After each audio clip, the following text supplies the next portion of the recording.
Hey, everybody, you are watching and listening to the We Are Rising podcast. This is your host, Andrew Benjamin, joined once again, good friend from the middle of the states, Mr. Ohio. How you doing, good sir? What's going on, Andrew? I'm doing well. Excited to be here and talk about maybe the best show in Rizin's history because this was freaking phenomenal.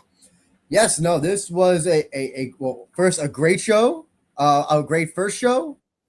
One of the best numbered shows, maybe. Oh yeah, and also scenario-wise, like the things that Rizin really needed, they happened and they happened spectacularly. Yes, no, this really 100% right. Captain is 100% freaking right. Kyoma Akimoto is the truth. Especially with I didn't see the entire UFC show this week, but apparently a lot of people hated it. It was not great. Okay, I see. Sadly, more people will have probably seen UFC than Rizin, but that's not the discussion here. The quality was easily Rizin this weekend. 100 freaking. Oh, listen, hey, Deep had 2 shows this week.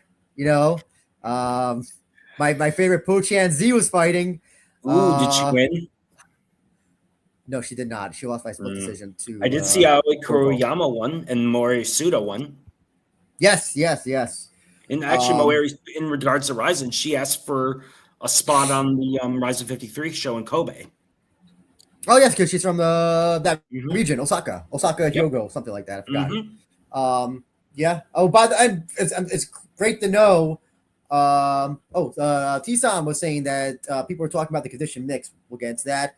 Cap'n, that pot roast, I'm hoping was, if you had it already, I hope it was delicious.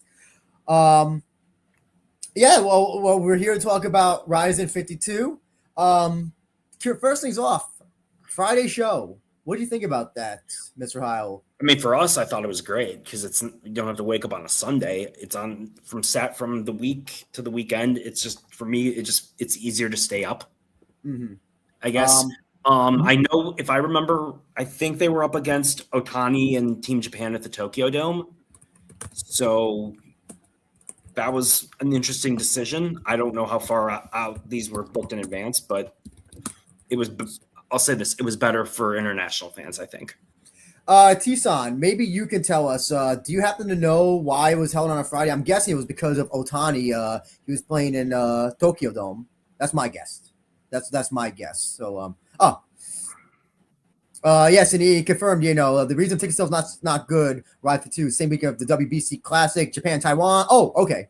Japan, Taiwan, I would Japan, argue Korea, that those ticket sales, if that is legit, 13,313 or whatever it was, I think that's a pretty, for considering considering for that and the fact that Akimoto is not established as a huge draw yet or wasn't, I think that's a pretty good number. The attendance at 13,307. 307? Okay. Because that's... So, yeah, go ahead. No, I was going to say that, to me, that's a very good number considering the circumstances. When I went to Rizin 42, that was also Ariake. But the main event was Kai versus Yuki. So obviously that's going to be high. And then the other show, Rizin 46, was Chihiro versus Kanehara, which was about 9,000 people. Yes. So I personally like it on Friday. I think it's a credit that, or it's a good thing that it's great that Rizin basically got 13,000 plus people on the same day of a show. Even though, I know that T-San said, that the ticket sales were slow, but I think it was, I don't know, maybe 2 or 3 years ago, that doesn't happen. I don't think. Yeah. It's significantly less, I think. The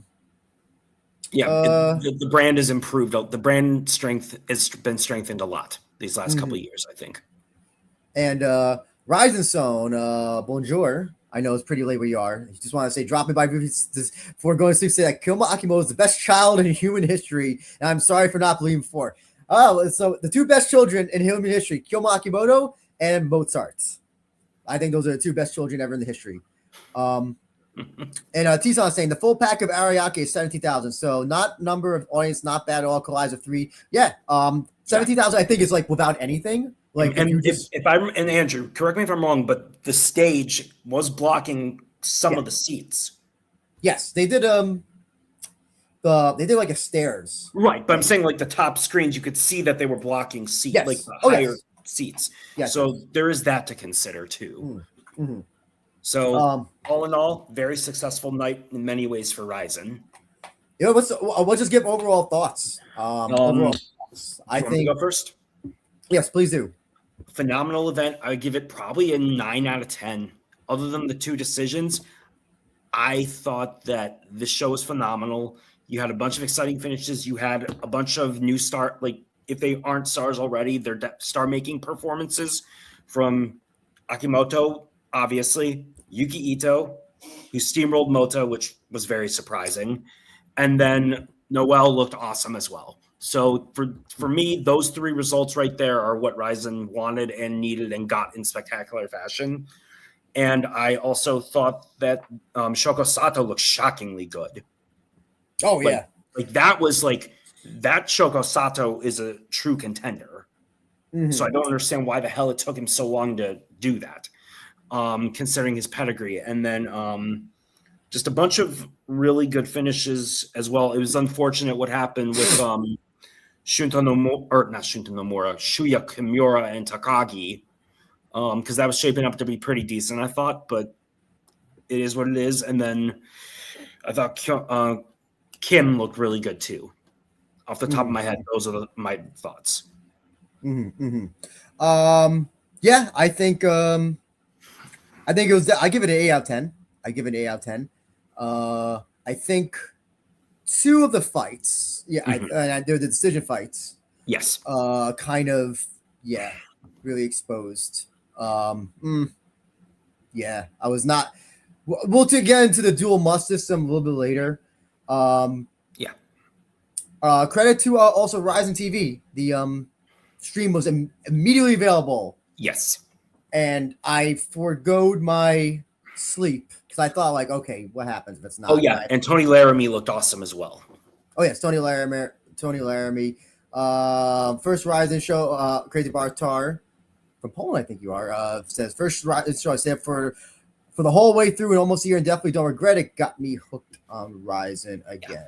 And I will say one thing that shocked me is that there weren't any announcements for May. I'm sorry, what was that? I missed there weren't any fight announcements for Rizin 53 yet.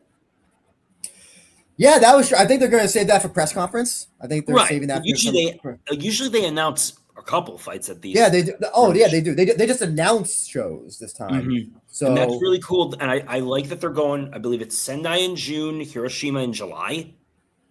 Yes. I think that's a smart thing because, and this is to go into One Samurai in this sense, since you and I are plenty of people on this thread, I'm assuming, were or are pro wrestling fans. And my concern, the reason I think it's smart with this is that Rizin is leaving the Kanto region for 5 months at least. Yes. Yeah. They would risk burning the city out. Yes. In my opinion. Whereas you have One Samurai, which I believe are going to be in Yokohama, Tokyo, the Kanto region, right? Yeah. That you risk burnout. So I think, most of these areas really haven't had Rizin in a while or ever, to the best of my knowledge. I don't remember. They may have been in Sendai once or twice or Hiroshima. I don't remember, but so they were supposed to go to Sendai, but then the pandemic happened. Got it. Okay. Then they never came back. Okay. But either way, I think it's smart to go to places that don't really get Rizin that often. You keep those markets strong and you don't burn out your main one, Tokyo. I think that's a really smart move. Well, I remember they did those 2. What was it? They did what were the 2 shows? Remember they did those 2 It was shows? a Landmark and then whatever number show it was. It was. I just remember the show. One of the shows was Kanehara or Kleber. That's all I remember. And then the other one was. Oh, I can't remember what the main. Kanehara Kleber was 44. The one that I went to. Yes. I thought there was I think there was 11,000 there, and then the other one was in Nagoya. Yeah, because they did one in a they did. I forget which one they did in Nagoya or Osaka. 44 or 40 Rizin 44 was at Saitama Super Arena. Okay, yes. Nagoya was, or the one in Nagoya I think may have been at Dolphins Arena. Okay, yes. And that was the issue because take your time. Yeah, the reason and that Nagoya show did not do well. Dolphins Arena. Yeah. Because Tokyo, Saitama, and Nagoya are so close to one another. Yes. Sendai and Hiroshima are about 5 hours, I think, on the Shinkansen, I believe. Yeah, but I mean, but either way, the point is that they're far, and Super Anime King is right. Yeah. I think Okinawa would be a good choice for a landmark show. I'm surprised they're not doing that after Fukuoka because it kind of would be on the way. You would think, but I mean, I personally don't have an issue with. I don't have an issue with them going to those two places. Like I said, they're new, so I would assume that August would be a Super Rizin. Yeah. So I think the only reason they don't go to Okinawa because remember they opened up a Crazy Bee in Okinawa. Remember they had Miyu main event that against Reina. Yeah, and I don't think. My guess, I don't know if that Okinawa, if T-San, if you're here, I think that Crazy Bee probably closed down. I think that's why they haven't been to Okinawa in quite a while. I think because they really don't have like a big Okinawan star to put on for that area. Yeah, so that's at least my theory. Oh, and Chris Cushman has a good point. Landmark 13 sold out next. Plus, they're announcing events.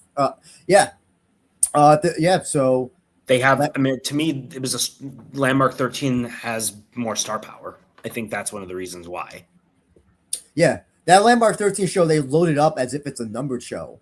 Yeah, they really did. They did, and I do think it's because, as we discussed, I think last time, that it's because of how big Fukuoka Marine Messe, whatever, however you pronounce it is. But also, they always do. They've done title shots in Fukuoka all the time. They have. It's so funny that they do that there. Yeah. And the Kubo thing notwithstanding, to watch Shadulia fight, I think is a draw too.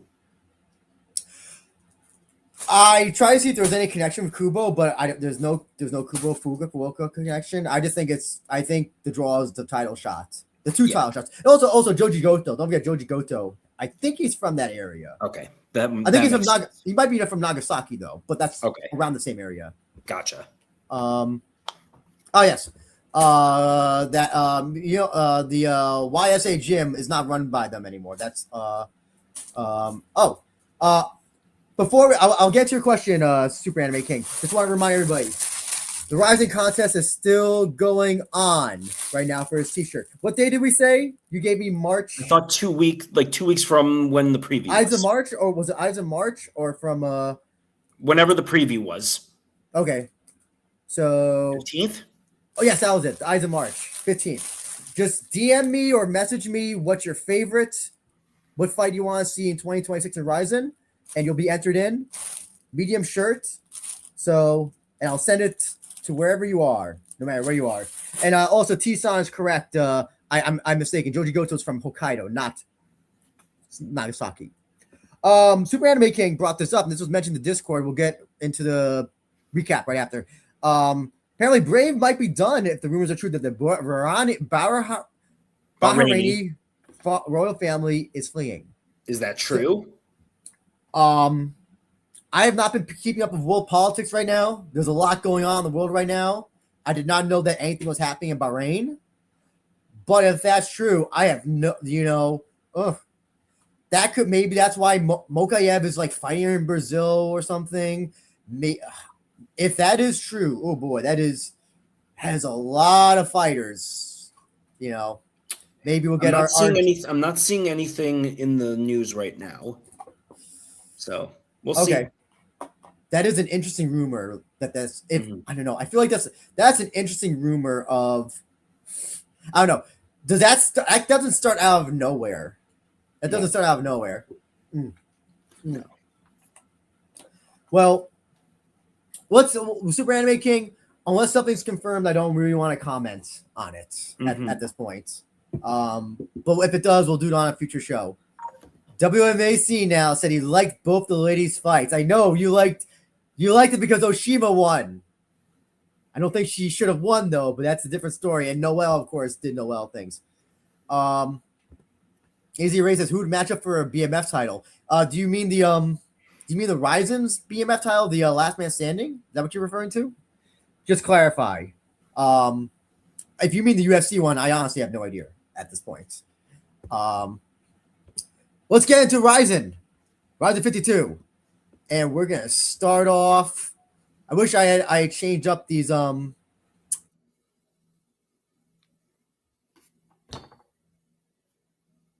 Lou?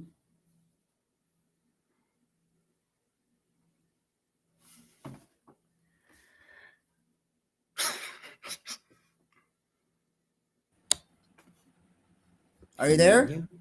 Yeah, Oops. I'm here. Mike? You froze for a second. Sorry, you there? You're on my end, you froze. Okay, sorry about. Oh, okay. But yeah, okay. Sorry, Patchy Mix, Akimoto. Listen, I'm gonna say this. I think all the stock and Mix, I'm taking it out and putting it into Akimoto. I am no longer on the Mix train. I am departing that with sadness. I think you're gonna probably say the same things I did, but I'll let you. I'll defer to you. Thoughts on Awesome. this? I don't know what else you can really say. Awesome, unexpectedly awesome performance. He beat the absolute hell out of Patchy Mix. Mix looked shot, bluntly. I don't know how else to say. Like, just complete domination. Yeah. So for now on, by the way, as well, I'm doing these things from notes now, no longer going from memory, trying to be a professional show as much as I can. Yes.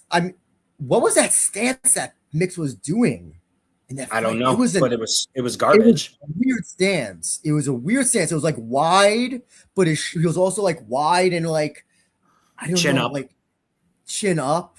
No head movement, etc. Basically, no fundamentals. I cannot, like, it's gonna be so.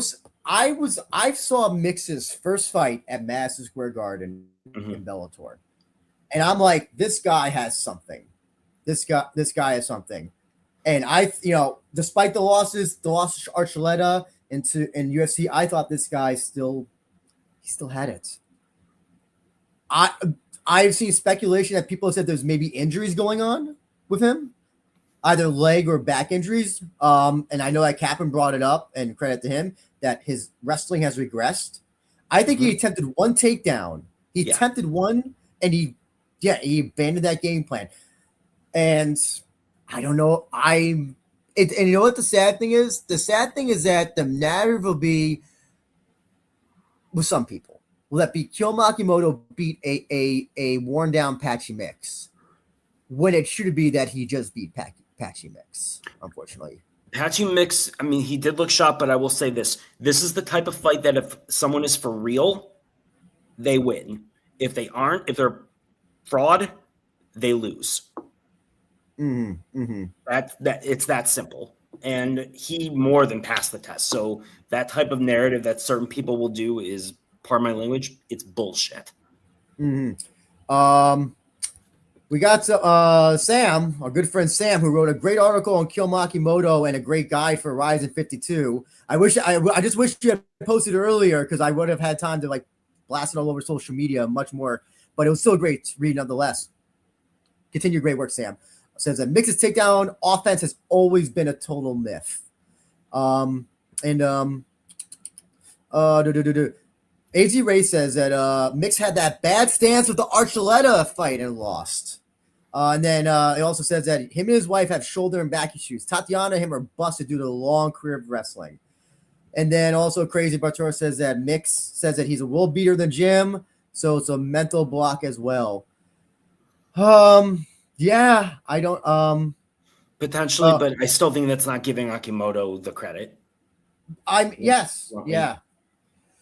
I also wonder, and some fighters have this. I have no doubt that Patchy was told that this kid's striking is better than yours, and he took that as like, I took that personally. You know that meme where I took that. Yeah. So, and he was like, okay, I'm gonna do that because some people have that thing where like, okay, I'm gonna fight on my weakest pedigree because people saying that this guy's better at me than it. No kind used to do that. John Jones. If John Jones was facing a grappler, he would grapple them. If he was facing a striker, he would strike them. You know, so I wonder if it was something. There was an ego thing. Maybe, but either way, the better, in my opinion, the better fighter won. Oh, 100%. T-Son is saying, yes, the hypothesis of the mixed injury is possible. Mixed did not nearly throw punches 1% at all and did not tackle. And he also said that his friend told him that Tatsumitsu Wada, that's a one fighter. Wakamatsu, yeah, that's a one fighter, right? Mm-hmm. One, yeah. Wrote on Twitter to Yuya Wakamatsu. Sorry.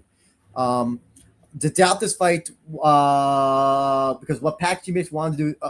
To doubt this fight based on what Patchy Mix wanted to do in the fight by coming to Japan. Basically, bad tactics. Yes. I don't know what the game plan was by Eric Nixick and the people at Extreme Couture, but whatever it was, this is a case of where they should have whatever. If they told him to strike, that is bad coaching, and Mix should have just been like, no, grapple. Yeah, man. But listen, Akimoto, man. Akimoto looked fucking amazing. Amazing. Yeah, he did. He looked like a cornerstone. Like or a pillar, if you will, as far as like building the promotion around him. Yes. Sorry, as I'm typing in a poll right now, on the YouTube thing because I'm trying to be more interactive with everybody. Okay. The Captain says generally Eric Nixick gives good advice to his fighters, but his fighters just don't listen. Well, you know, Sean Strickland's listening. Sean Strickland listens to him. If that's the case, then that's on the fighters. Yeah. But it's hard, but it's impossible. Yeah. I know, Captain's sorry. No, I was gonna say it's impossible to know when they don't mic them up. Do they? And when you don't hear all the advice during rounds. Yeah. I think they do it for the Japanese one because sometimes they'll show like they'll do the little corner cam. Yes, but I don't think they do what UFC does where they're right there. No, I don't think they do because they usually show replays, don't they? Yeah. So it's hard to say if the corner is actually coaching them properly. It's not like in boxing where you hear them. Yeah, and Patchy shut down after that first takedown was defended. I think he should have continued down the takedown. I think he also underestimated and was a little shell shocked by how vast the speed difference was.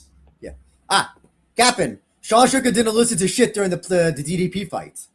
Maybe he learned his damn lesson. Yeah.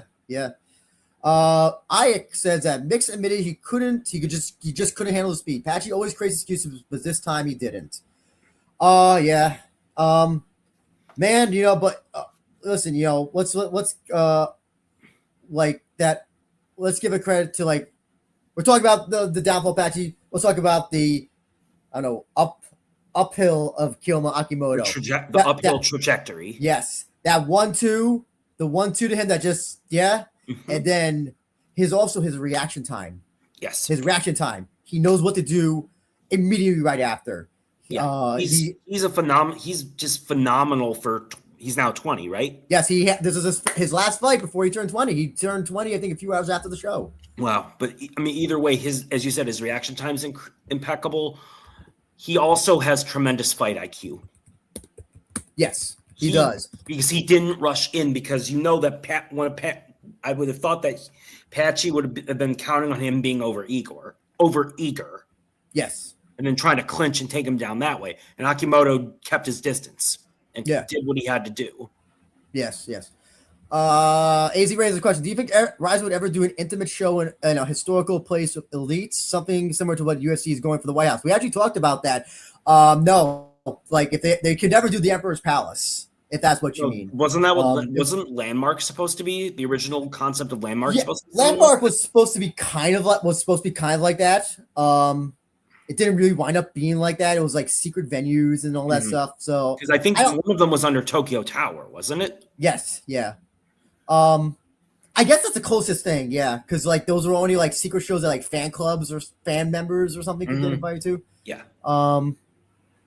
And Sam has a great point. Akimoto landed the most amount of soccer kicks in a fight for a long, long time. Yes. If you love soccer kicks, J Wolf, you definitely love this show. But he also timed them perfectly. That's another thing with fight IQ. Yes. Yeah. After the post match thing, Mix grabbed the mic and was like, "Let's all go to the rave." Is that what he said? Did he say that? He said, let's all go party at the rave or something. Let's go for a rave. I don't know. I didn't turn it off. I turned it off after the fight was over. So. What was he talking? I thought maybe it was knocked a little bit loopy. I have no idea what he was talking about with that. Oh, he said the parade. Let's go to the parade. Okay. He was clearly all loopy. I don't think he knew what he was even saying most of the time.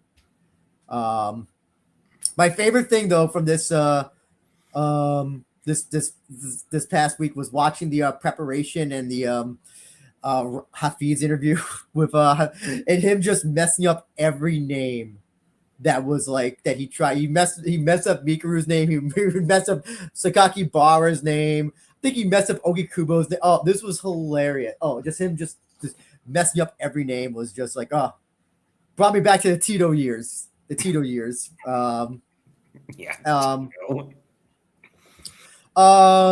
Kids, I'm surprised I haven't gotten Shikoku yet. Didn't they? Oh, was that Tokumatsu? Didn't they do? I don't know. I thought they did a show near Shikoku. Maybe they did. I honestly don't remember. Everybody in the chat saying he said Macy's Day Parade. Yeah, he definitely was not. He thought, Crazy Buck was right. He was not at the Thanksgiving. I guess we'll talk about the future. So, Bara did say that a title shot is in line for Akimoto probably for New Year's. Now, here's the thing. I did read some interviews with some fighters, and Kyoji Horiguchi said something very interesting. Horiguchi said that Akimoto should have 3 fights in between before that title shot. Now, with Rizin having a show every month, that's probably a little bit more possible, presuming no injuries, whatever. I would say 2 more. Okay. I don't know if he meant 3 years. I think 5 in a year is pushing it. Okay. I don't know if he meant 3, like 1, 2, then title shot, or 1, 2, 3 title shot. I didn't. The translation didn't clarify, but what do you think about that? I don't have an issue with it, provided you match him with people that help his progression, but not so dangerous where it risks the title shot. I saw someone say Archuleta. I'm not too high on bringing Archuleta in. No. I think I think too much risk, too little reward. No, I actually think that he can beat. I think Akimoto could beat I think Archuleta. he can too, but I'm saying it's too much risk, too little reward. Yeah. I think also Archuleta is unreliable. Yes. I think that's the issue. He misses weight or loses his passport. That's what I'm worried about. You know who I would book him in with? I would book him in with the winner of Gallagher Majima. You see, I thought about that. I feel like Majima though can possibly sneak in a win. It's possible, but he's gonna have what if he can't deal with Majima? What the hell is Shaduliev gonna do to him? Well, so I'm gonna tell you right now. I think Shaduliev beats Akimoto any which way.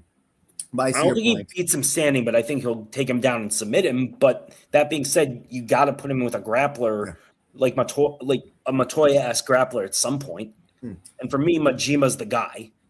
AZ Rays has a question about us if we'll see any Rizin fighters get on the Rousey Corona on the card. I don't think that's gonna happen. I doubt it. Yeah. They already probably blew their damn budget on Francis Ngannou anyway. Yeah, that's true. Yes. Chris Custer says they don't think they should push Akimoto too fast. There is a point, but I think right now this is one thing that Rizin does sometimes, and then they don't do. When there is legitimate hype and interest in Kyoma Akimoto now, and I feel like they should capitalize on it. Yes, but you have to progress him. And like I said, I think Majima Gallagher would be a good idea. Maybe, dare I say, you put him in with Koji Takeda. I would think about that, but I still think that's a high. I don't want to say that they have to be picky with their matchmaking, but they have to kind of be picky. They do if they want to keep. But New Year's Eve is over 9 months away. Yeah, and that's. But you got. I mean, the other one I was thinking of was maybe Vugar Karamov. That's a possible one. But I think I put down in my notes. I just lost my notes. Oh, that's for mixed. Sorry, I was reading. Okay, the one opponent I think that he can beat, I think that he won't have trouble with, is Saito. I think Saito would make. If you want to put that at Super Rizin, I'm fine with it. But I also think that he needs to have a more competitive fight because I think obviously Saito's going to be 39 at that point. So someone younger. But you still at least have the thing like, okay, he beat Mikuru. He was a former Rizin champ, so you have that pedigree of okay. He has those accolades. Yes. And I think he is. I think it is an interesting and more compelling enough fight. We're like, okay, I think what we saw here, if he fights like that, I think he beats Saito. Mm-hmm. Yeah. Oh, absolutely. I could also see him potentially fighting maybe. Oh my God, I'm blanking on it, but I could see him maybe fighting Kleber. I know. I see people saying Kleber and Karamov. Here's the thing: Kleber is very good. Okay, that's a good match, but you gotta be careful of Kleber, man. Kleber, listen, you could be beating him for 3 rounds and 2 minutes, and then round 3, 2:10, you get caught in a thing and like he's great at lulling you to sleep. Yeah. Also here 128 bits. Hiramoto is injured apparently. So yeah. I still don't think we see him. Yeah. Pro wrestling thing that T-San says. Hiroshi Hase, former New Japan pro wrestler. And part of I think he was one half the match with the Muto scale of blood.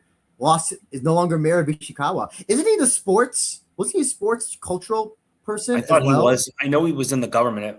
He's been in the government forever, hasn't he? Mm-hmm. Would you then? I think Saito, because you want to give him a big matchup as well, like a big main event matchup. I think Saito. It's the safest one and the one that's the most compelling. I personally think, and I feel like they were going to do that. I thought they were going to do that. It fell through, but if he comes back, would Akimoto versus Yaman make sense? I don't think Yaman will be ready. I really don't think he'll be ready. And Yaman is a tough one. That's still a tough fight. That is still a tough fight for him. Yeah. I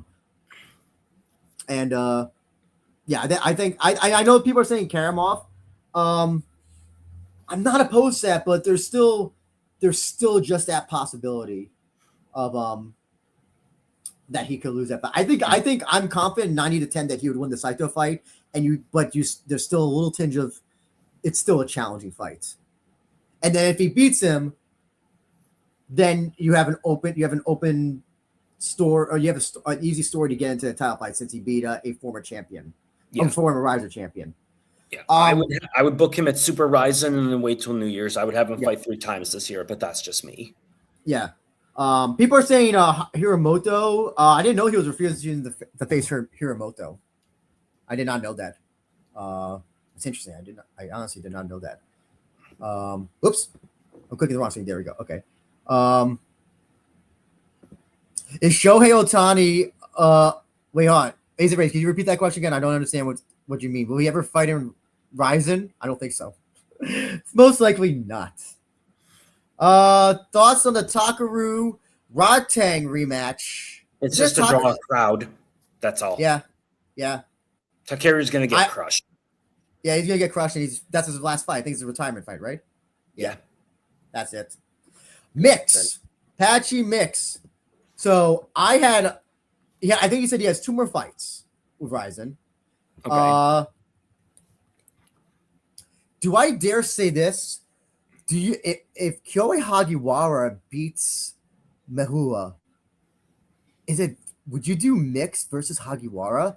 And would it be a hot take to say I think that Hagiwara could actually beat Mix? Yes, but with how bad Patchy Mix looked, you might be onto something. I don't know, but then again, Kyoma Akimoto is a hell of a lot better than Hagiwara, so Mix probably would do better. Mm-hmm. One of the things that the name that also Sam, I was about to say Mix Clever. That's the one I see fans pointing to because it will be most likely a grappling fight between the two, and yeah, I don't think you have to worry about the striking with that. Wait, hold on.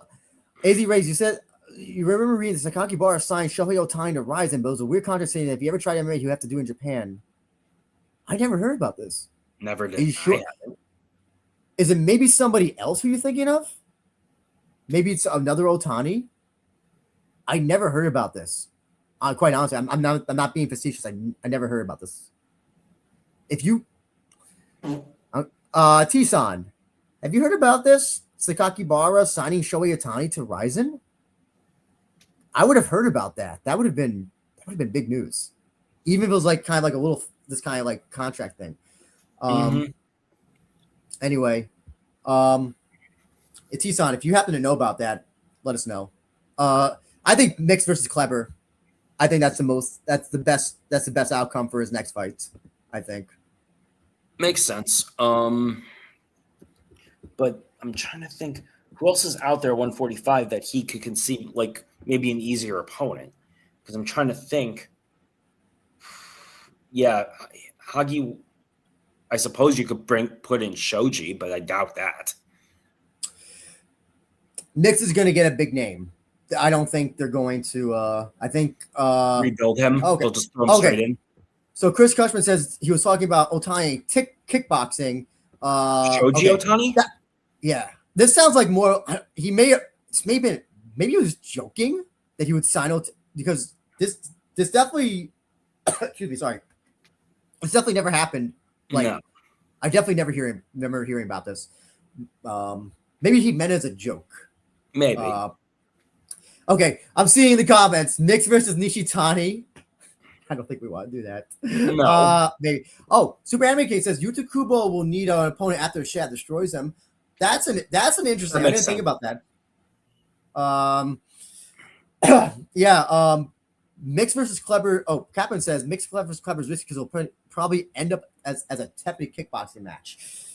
You see, I don't know. I don't know about that. Kleber is not doing that. Doesn't fight like that. So I'm kind of happy. I'm kind of happy with that. Would you do this? I didn't put this in, but I just saw of it now. Would you bring back Crone? Maybe Patchy versus Crone. I have Crone's name down there for another fight. You probably guess which one it is, but if they would ever bring back Crone, you think they would do that? Maybe. I don't see what. I mean, I would like to see Kron Gracie back if he actually still cares. Because he still has some name value. Do you think Rizin / Shingo would be diabolical and book Archuleta versus Patchy on one of their shows? If they did something in America, like in, say, Hawaii, maybe. I'm curious to know, anybody in the chat, do you think that they would do that? Do you think they would book Juan and Patchy? AMFB4OK says Majima. Well, I think that's interesting if you can beat the Gallagher. I did talk with Gallagher. He said the Patchy remix match rematch he would like to do. Maybe that as well. People don't want to see the Juan Patchy. I get it. But yeah, so probably they'll bring back Patchy for probably Super Rizin, and then probably New Year's. That's probably what they're going to. That's what I think that's going to be the trajectory of him. Oh, Captain actually says Patchy versus Gallagher 2 would be fine. Oh, okay, interesting. I thought okay. I thought I kind of figured that people don't want to see Bellator sloppy seconds in Rizin, kind of. Let's see how Gallagher does against Majima, and then go from there. Yeah. Ike says, "How about Ryo Takagi?" Oh, sorry. How about Ryo Takagi? I already got Takagi down for some other people. I don't think Takagi's a big enough name that you're gonna put him against Patchy. So like Patchy got the big Kyoma and Patchy with the two big names on this show, and I think they're gonna continue with Patchy with big names. It's not gonna be a Takagi. Sam Ross says him. Oh, no name. Oh, I thought you were saying that you want to fight Patchy. That's funny. But yeah, this is the best thing that Rizin could have happened. I hope they capitalize on Kyoma on this. It's really the best scenario. Just clean kill, second round. Would you then? This is a little. This might be out there, but would you do Patchy mix Mikuru Asakura?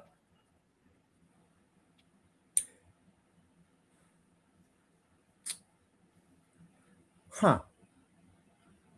If Mikuru is better by New Year's, I thought he was supposed to fight in July or August. No way. He's got recovery, man. He's got recovery from. I read something that he wanted to come back in July or August. That's maybe when he wants to, but I don't think he'll be ready. I don't think. Okay, that's actually not too bad of a thought. That would be a big main. I'm not opposed to that. No, not opposed to that. Ike says, yeah. Sorry, I lost your thing. Like, Ike says that Mikuru only said he fights mix if he won. I guess that's a good point. Mikuru is a fight. That is the fight to make. So, but yes, it's just one of those things where if you see that he's going downhill and he's still pretty well. Well, if Patchy wins the next fight, then maybe you can do that for New Year's Eve. Maybe. I think that's the only thing we can talk about. Okay, Super Anime. Oh, sorry.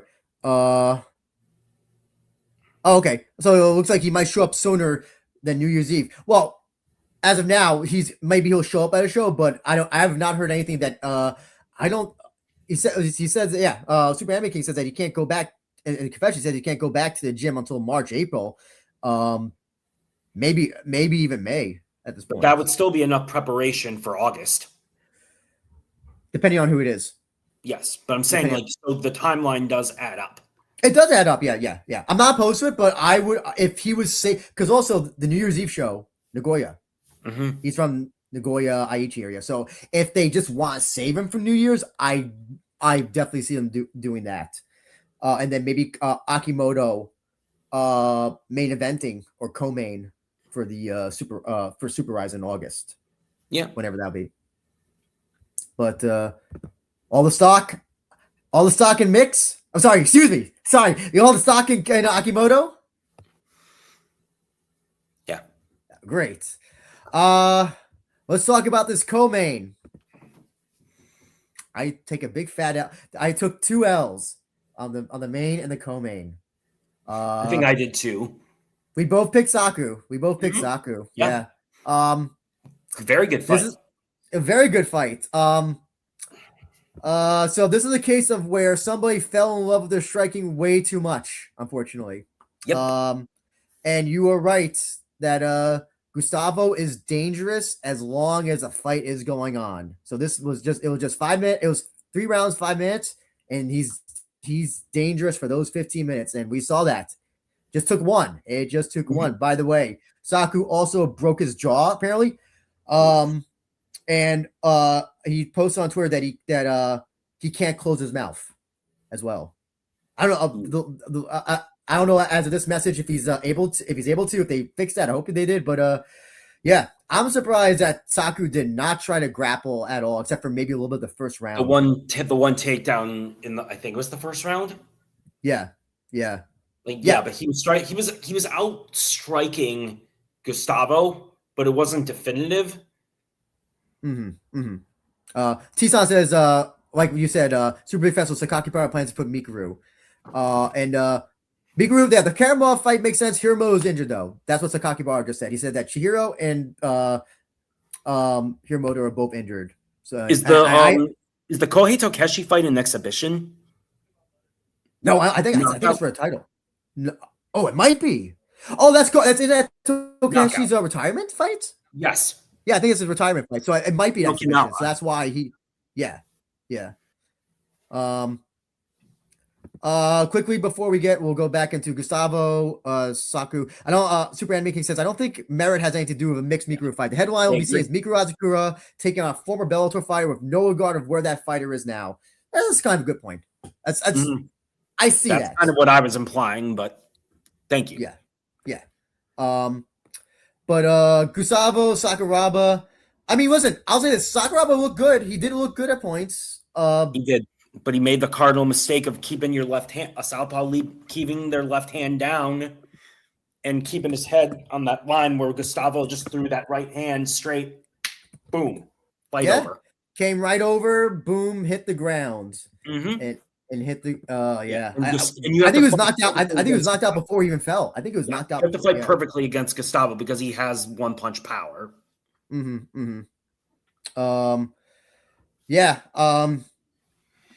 you read that also? Gustavo hasn't won a fight in 2 years. Oh, in 2 fights. Excuse me, 2 fights. He hasn't fought that much either. Yeah. So I mean, he risked, and he's only he's 29. He'll be 30 this year, I think. Yeah. I used to call it that he had favela strength. That's what he has, favela strength. Yeah. And the thing about it is, with Gustavo, he risked becoming a gatekeeper if he had lost this fight, I think, or having that reputation. Yeah. Also, I think the extra neck tattoo, maybe gave him some extra strength as well. Did you see that he got like this new neck tattoo? Yeah. He did. What is it? So yeah, he's 15-4 now. I know he lost to Mikuru, he lost to Nomura. Oh, Souza, I forgot about that as well. Yes. And Patrick as well. Look at that. Only one. Okay. Oh, 2 fights only went to decision. Okay, I thought it was just one, but but this is a good win, and I would like to see him back in relatively quickly. So 128-bit says I'd be fine with Gustavo title shot. He called for a title shot against Nazimov. I thought about it, and I don't think that's a bad idea, especially because I think Rizin said they wanted to do the rematch with Souza, but I think Souza's taking a break. I think he mentioned that. But there's also because Nomura's a cripple. Didn't he? Yeah, he's still recovering from ACL surgery, right? He might. They might just need to cut off his leg at this point. If he's still not good, man. Oh man, I think the long-term prediction. I think Nomura does not come back as the same fighter. I really do not believe he'll come back as the same fighter. I think it's gonna be a much worse fight. So Gapman says Nazimov versus Gustavo non-title. I don't want no non-title. See, I'm not a big fan of that. I don't know what to think about that. I think Gustavo needs to win one more to get a title shot, but at the same time, there's not a ton of challengers at lightweight right now. Yeah. So I did put a bunch of here's a bunch of names. So in case if they don't do a title shot of him, there were some other names I had in mind. Beinoa. Usami. How about Gustavo versus Saika? That was the other name I had a name on here as well. I hope this doesn't get me hate from the people here, but Mads Burnell is begging for a fight in Rizin at this point. Why not? He's a lightweight, right? Yeah, he's lightweight now. Yeah, it'll add more depth to the division. Oh, 100%. Yes, he would. And I think if you get Gustavo, if you like you said, one more big win, I think he's 100% deserving a title shot. I mean, also, I also had Kyung Po Kim here as well. How about we do Gustavo Kyung Po Kim for a number 1 contender fight? Yeah, you could do that for Super Rizin, and then New Year's Eve a title shot. Though I'm pretty sure Nazimov wants to fight much earlier before then. I would say I would say maybe have him headline. Maybe do you have him headline 53? 53 Sendai or Hiroshima? No, that's Kobe in May. Oh, that's a Kobe show. Oh, okay, gotcha. Okay, yeah. No, not opposed to that. Not opposed to that. Maybe you have would you do Nazimov versus either Kim or Gustavo as the main or semi-main in Kobe? Actually, look at Sober Anime has this thing. Better to give him the title shot and winner fates Souza at New Year's Eve. That's not too bad because here's the thing: you get a rematch either way. And if Satoshi takes off that long, yeah, I don't think he'll take off. I think he'll be back for New Year's Eve. Before then, because I don't think he would want to go a whole year without fighting. I think you're right, yeah, but I think they're definitely going to bring him back for New Year's Eve since it's in Nagoya. Oh, absolutely. And he's one of their big names. Captain has a funny thing. Gustavo's cool, but sit down, man. You just beat a 2-1 prospect. In fairness, though, Rizin is putting a lot into Taisei. They really are. He's a legit prospect. He just needs more time. Yeah. Captain says that as long as Maz doesn't get booked against a wrestler, it'll be a banger of a fight. And and it's a beatable fight for Gustavo. So you have that. And if Mads wins, then you know what? Would Spike Carlisle factor into this too? Spike Carlisle's like fighting at 170 now. Okay. Like him versus Gustavo would have been cool maybe like 2, 3, 4 years ago. I don't think though he's making lightweight anymore because he hasn't fought in that division since then. I think that Pancras is building him up for the Goiti Yamauchi fight. Got it. Yeah. Also, you lost to Izumi. That's true. Oh man, you think they're gonna do anything with Izumi? Think they would do Izumi? Would they do Takeshi Izumi versus Gustavo? That would be. Oh yes, no. Spike is fighting Kimura as well. I forgot about that. Yeah. Yeah, at the Okinawa knockout show. That's right, under unlimited rules. Gavin says that Max convinces himself he's a white Archimore. He's dying for a stand and bang only fight with a true. What? So he can get knocked down 5 times by Yvonne Darrell and come back and win? Funny. Oh yes, the trend. Not to get a little bit off topic, but I guess we'll get the amount of people that were tweeting about MMA fighters that were tweeting for a fight in Rizin or whatever had me dying. You have like Jeremy Kennedy begging for a fight. You have Aljo who's kind of like begging for a fight, but not really. He's putting his name out there, yes. But oh man, it is hilarious to see these fighters who I guess are no longer with the yes. Wow, Rizin. Nuts. Oh man. Oh, some of the worst takes from casuals or first timers ever coming in. Yeah, Aljo loves Rizin. Nut. I do not want to see Jeremy Kennedy at all in Rizin. He's a nice guy. I've had talks to him, but this guy is a wet blanket.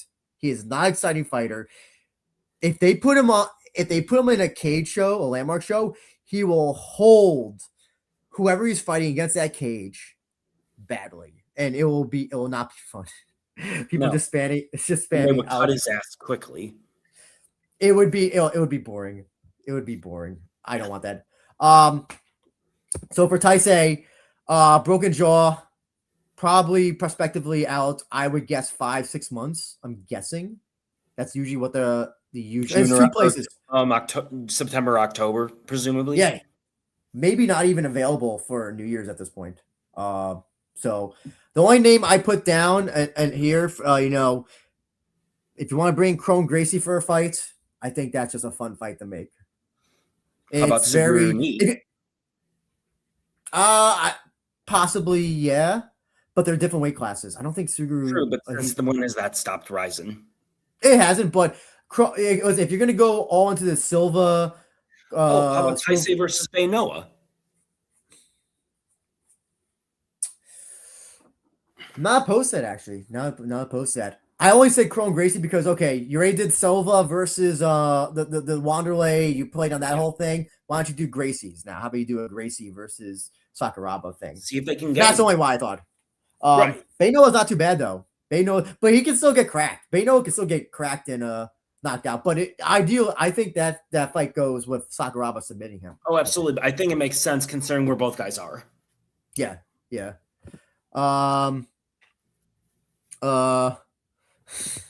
McLaren versus Kennedy is a dream match.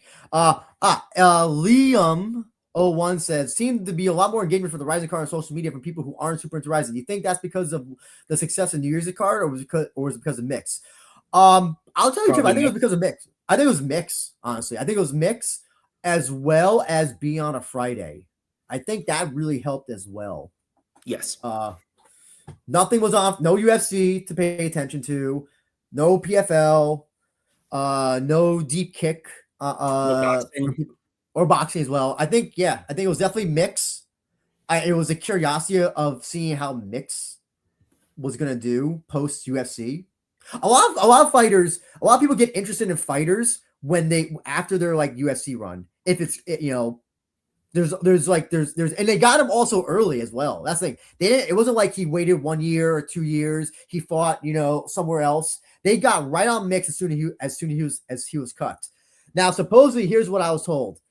Apparently, or what I heard, mix was apparently the offer from Rizin was initially low, and then they went to PFL, and apparently PFL lowballed him, so they went with the Rizin one.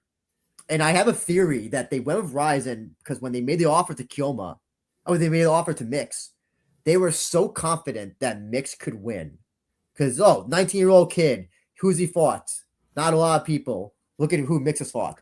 And they also picked Rizin because they thought, okay, Kyoma on paper looked like a much easier fight. That is my theory why they also went with why Mix went to why they took the Kyoma fight. Do you know how much they offered him? No, I don't. I'll be honest, I really don't care. I don't care what people are so obsessed with like what fighters make. I truthfully do not care. That is one that page.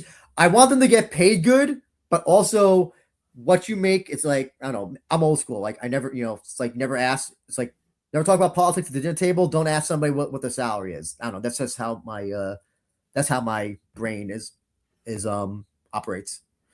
Oh, you can maybe answer this, Mr. Ohio. Super Anime asks, Nakatani Inoue fight in May affecting the promotion of Rizin 53. Very, very well could, but they're in different places, right? Because Rizin 53 is in Kobe, and then Inoue Nakatani is at the Tokyo Dome, so 2 different places, right? Yes. So I would think like in Japan as a whole, yes, but Kobe, maybe. I don't know. I can't speak to it since I don't live there. Ike also says that mix. Oh, sorry. Go ahead. No, I was going to say, plus it's 2 months till about 7 weeks until Rizin 53, so they haven't even announced the card yet. They haven't started hyping it up yet. Are they on the same day? I don't think they are. They're a day or two, but I think one may be the next day. Or the next week. I'm not sure. Give me a second. Okay. Hold on. Without a doubt, though, most of the attention will be on that Inoue Nakatani fight, probably. So it was smart of them to not do. It was smart of them to go to an area that where it's not happening. It's 5/10. It's the week after. Oh, okay. So you're gonna have people that are gonna go to the Rizin show, or, if they're deciding, just to go to Tokyo, the Tokyo Dome thing. Probably, I don't know. People in Kobe, I don't know if they would really want to travel to Tokyo to see. Yeah, it's kind of you're playing with like distance. People, you're. I feel like that Rizin 53 is gonna be a lot more localized, if that makes sense. You're hedging the bets on people. People for the Kobe, Kansai area will save their money. They're not gonna go to Inoue, Nakatani, so they'll save their money for Rizin 53. Hope that made sense. Yeah. Okay, moving on. I need somebody to explain this to me. I think I understand what happened in this fight, but with this Ryo Takagi Shuya Kimura finish. So I read it through. I think what happened was they thought it was an eye poke, so the referee looked at him, but it was actually a legal shot, and then when they examined him, I don't know if he said he couldn't see, or the referee made the decision that it was. I was a little bit confused. Did you get a read on what may have happened? I didn't, because the replay, like, it looked like a punch to me, but if there was an eye poke, I didn't see it on the replay. Because also, here's the other thing is that Takagi apologized for the eye poke. He said he's sorry for the eye poke. I saw that too. Could they possibly possibly protest this? I don't know. He didn't seem to protest the finish at all. He didn't. No. He seemed so fine. Maybe was it from that left? I think it was a left hook. Yeah. And then he kind of like, I don't know. He got his he was like. So I don't know if I have not seen anything about like a broken orbital bone. I haven't seen anything about any eye injury. So I am. I don't know. Is this Anthony Johnson losing by eye poke thing? Captain says when they took the towel off and it looked pretty swollen. What fight recent? I was thinking of the Aspinall Gon fight. So yeah, that's the thing. He didn't say there was no eye poke, but yet Takagi was apologizing later for the eye poke. So I'm genuinely confused. I don't know what to say. I didn't see an eye poke, but they only showed two replays. Yeah, I didn't hear on commentary. The commentary speculated it was an eye poke, I think, at first. Mm-hmm. And I saw that. I heard that too. So, but I don't know. Either way, it doesn't seem the decision seems to be final. I haven't read anything about a potential protest. Yeah, I haven't heard that either. I mean, Takagi looked like Takagi. Kimura kind of just did what we expected him to do. You kind of had a little bit of a staring contest because press forward guy who's calls his right hand the thunder or something. I forgot what he calls his right hand. It's like thunder or lightning or something. And then Kimura just all counter karate, whatever. I mean, I have nothing much more to say. I think Takagi called out Takeda after. I'm not opposed to that. Nor am I. It'll be like the first time he's facing like a grappler. I think. Yeah, him and Takeda would be an interesting fight. Kimura, though, I am all out on Kimura. I think. Well, actually, question: would you be opposed? And people in the chat, since it kind of seems that the finish was a little bit funky, if Rizin ran this fight back, would you be okay with it? Yes or no? What would you think? Would you be okay if they ran it again? I would if that's the case, I would still put Kimura on a landmark show to try to get him a win or two.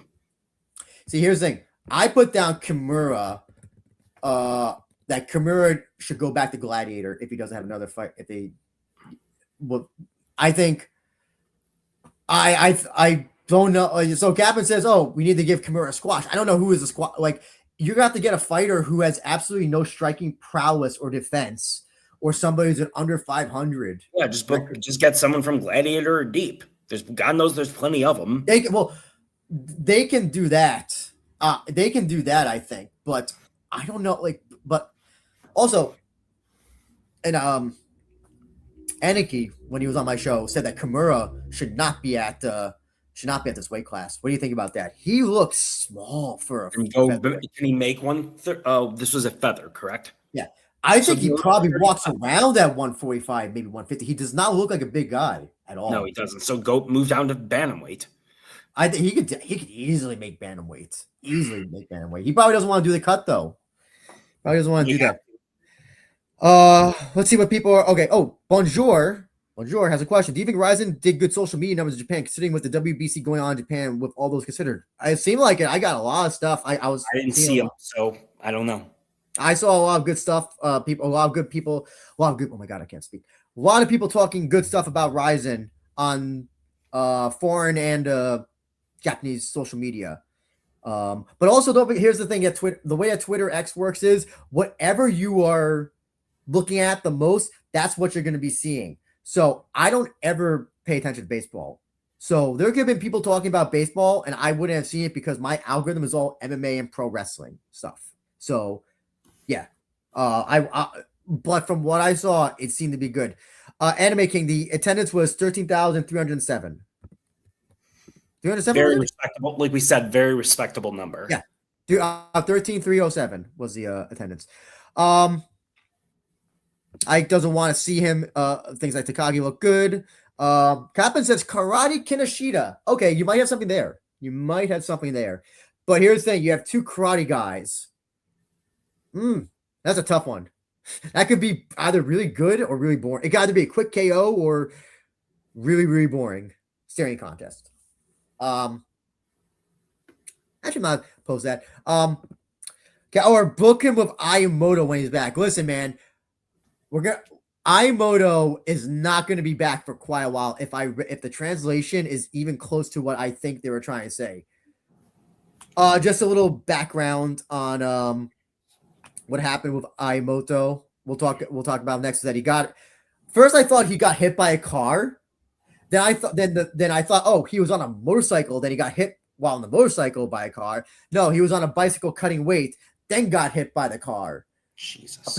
And then apparently also, apparently I think he's still in the hospital at this point. I believe his sister, there's a family member who's putting out the messages, I believe. And he's, there's no as far as I can see, no brain hemorrhage, no blood on the brain. There's nothing like that. There's nothing that's, yes. Okay. Sam converted, his sister put out a statement. So, as far as I know, I don't know how much what they're hiding or what they're not telling us, but doesn't seem like he's that bad, but he still got hit by a car while cutting weight. And this is a guy who had a very bad weight cut for the deep featherweight tournament that just happened where he had to go to the hospital. So he's dehydrated. He got hit by a car. Who knows if he's wearing a helmet? Please wear your fucking helmets. If you're a bicyclist, please wear your fucking helmet. If he's not wearing a helmet, that's even worse. I didn't see anything about any sort of really life-threatening, life-threatening or potentially fatal injuries. So, but I am not, until we hear from him or we see him in the flesh, I am not putting. I am not. He is in the Rizin. He is on the not the blacklist, but I am not putting him for any fights or anything until we see his condition. Who knows? And listen, even if he comes back, I will always remember that the Frank Mir motorcycle accident. If any of you are old school UFC fans, if you remember that, Frank Mir, remember those World Beer, this guy who was fucking up everybody, won and then he got into a motorcycle accident, came back 2 or 3 years later, was never the same guy after that. Slow. His jiu-jitsu, I think his most notable win post motorcycle was the breaking Nogueira's arm. But after that, he got starched by guys he would have killed years ago. Was this after the first Lesnar fight? I believe that was after the Lesnar fight, yes. Okay. And yeah, if the classic that we saw that fought Takeda would have, I think maybe would have been beaten by Akimoto. Anyway, so yes, I just want to read what Sam's saying. She said that he cannot speak for himself yet, which that tells me that he maybe is in a coma.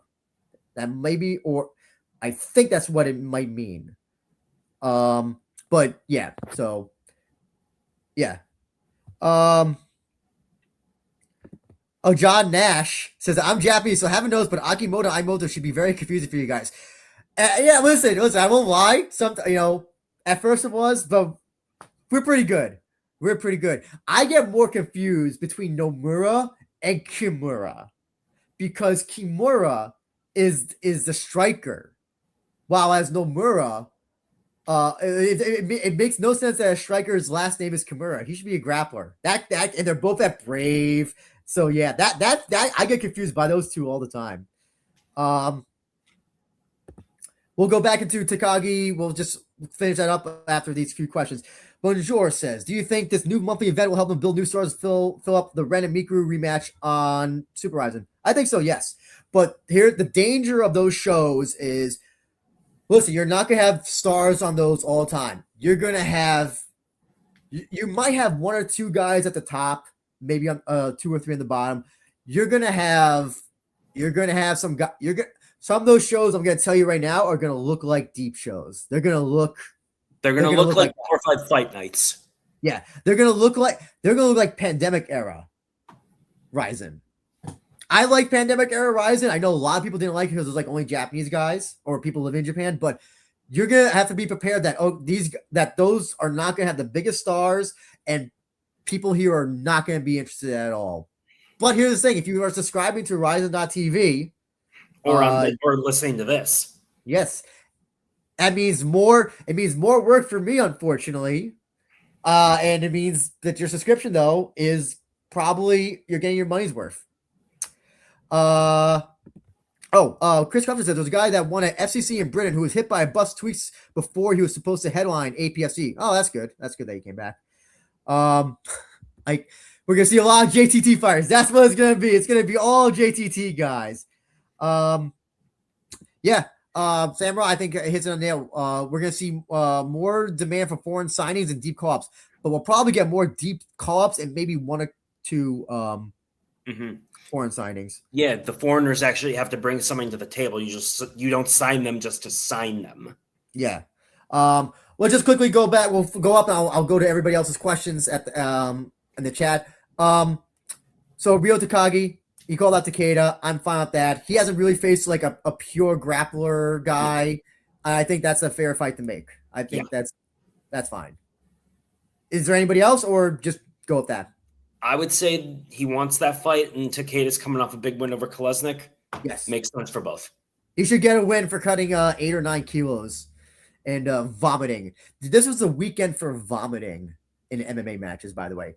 That was fun. So we'll go into Kolesnik, Takeda next. I was about to say Akimoto. Izzy from Combat Sports Today, thank you so much for joining. Says they got events through July. Where do you think Super Rizin fits in that schedule? After all these events, somewhere in the middle. I think probably August. Yeah. But where? I mean, yeah, that's good. Tokyo. Did they do Tokyo Dome?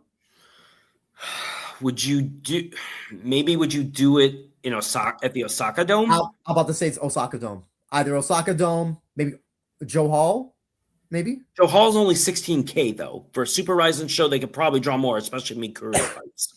Yeah. Well, if they have Mikuru, then yeah, they can do the Dome, Osaka Dome. That would make more sense because if they're or will they run Nagoya? Are they so going back to the whole Mikuru thing? You think that they're because we already know New Year's Eve is at Nagoya Dome. Yes. Do you think they would they're waiting to see if he'll be cleared to then announce Nagoya Dome Super Rizin in August? Maybe. I mean, we'll see because without him, he would be the main draw. Without him, would they be able to fill the dome? A dome show? I think they could film the dome show. It'll be harder, but Mikuru will make it easier. Right. So yes, by the way, we talked a little bit about it. Kolesnik to Koji Takeda. I would have picked Kolesnik to win, but so I have some theories behind this whole obviously we know why Takeda vomited right after. Yeah, but okay, so my whole thing is that Kolesnik was supposed to be at 145. He was going to face Akimoto at 145.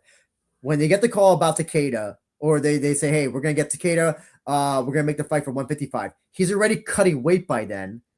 And so now he has to gain that. So when did it happen? A few days before, probably, I think, was a accident. So, okay.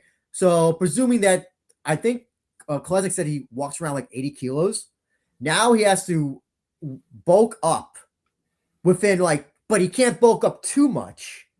So now he's putting on weight, but in a way that's so fast, but he also has to be conscious to not go overweight. So I'm not so sure what he was weighing at the time, but my guess was probably he probably had to be, most fighters, I would guess he was probably he may have been 155 actually, maybe by the time. What weight was this at? This was at lightweight. This was at lightweight. So how much did he say he had to cut? Takeda was 9 kilos, I believe. Kolesnik was 20 80 pounds. Yeah, and Kolesnik said he walks around 80 kilos, and I don't know if he's one of those guys that does the hard cut like the day before, or if he slowly loses weight. But the reason why I think Kolesnik got so gassed is because he was cutting a lot, and then going up from 145 to lightweight, you gotta make sure you don't go over 155, but you gotta bulk up. So that's at least my theory why it happens. Yeah, because we don't usually see Kolesnik gas the way he does. Oh, or no, I should say. Yeah. Okay. Oh, Super Anime King says, why not the Seibu Dome? That's it. Seibu Dome? I thought that's in Osaka. Is it Seibu Dome in Osaka? Give me one sec, because I am not sure, actually. Okay, we'll go back to it is in Tokorozawa, Saitama, I think. Yeah, Saitama, Japan. That's where the Saitama Seibu Lions of MPB play. Is that an outdoor arena? Yes. Okay. I think it was. I thought it was anyway. Rizin has never done an outdoor arena as far as I know. Have they? Well, I mean, it looks like there's a dome in there. Maybe it was changed in the last whatever years. Hold on. No, it looks like there is a dome over it. Okay. Hey, maybe we'll see them at the Seibu Dome. I always forget there's a Seibu Dome there in Osaka that always gets me confused. This is called the Belluna Dome. Belluna Dome. The what? The Belluna Dome. Okay. Belluna. Okay, gotcha. John Nash said Kolesnik was about 68 kilograms when he arrived in Japan. So 68 kilos. Sorry, American here. So he was 149. So okay, that's interesting. Yes, that's where the Super Anime King. That's where. Okay. So he's 150, and now the fight's at 155. He's already getting his body ready for 145. It's now lightweight. So now it's okay. You gotta rehydrate. You stop cutting, now you're rehydrating. So I kind of see why he kind of just blew up. Doesn't help also that Takeda was just grinding on him. Yeah, that doesn't help as well. Okay, let's get 128 bits. Why is it not coming up? Okay, yes, he looked great in the first round. By the way, as well, this is the first. This is one of two dual must system decisions. So under these, I don't know what people thought of the new dual must system, but please let us know your comments.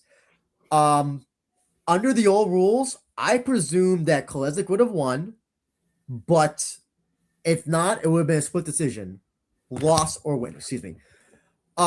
These new rules that are, I call them unified judging because I feel like it's unified judging, without calling unified judging. Agree. I think, it was a clear Takeda win.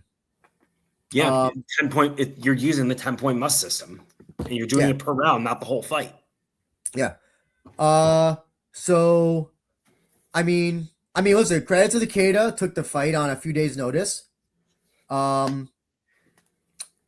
you're judging round by round, Kolesnik won the first round. Second one, Takeda maybe for taking the back and almost finishing Kolesnik. Mm-hmm. And then third one, if you want to say it's a draw, if you wanted to say 9-0, it was a clear Takeda round. Okay.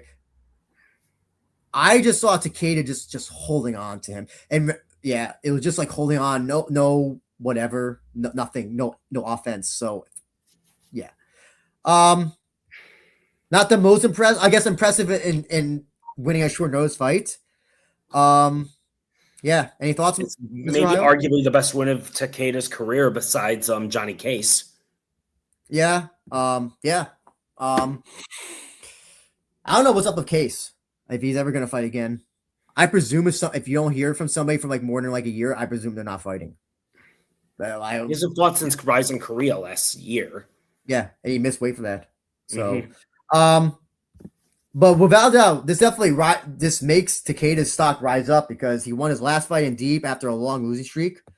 I think doing him versus Takagi is a good thing, but I don't know. Do you think after this fight, I don't know. You think he'll go back down to featherweights? Yeah, I would think so. I mean, because he has he has a weight advantage there, or a size advantage, I should say. Yeah. And with the new judging criteria, his style is more suited for this scoring system anyway. I did have a thought. What would you do about if you did Takeda versus Mix? I'm not opposed to that. That's not a bad idea. It might not be the most exciting fight in the world, but it makes sense. It would not be. I'm more interested in what they would do for Kolesnik next. So for Kolesnik, here's what I said. He should face a striker. I think he should face somebody who's a clear striker. And I put down a name like Arata Mizuno, who just fought in the featherweight tournament in deep.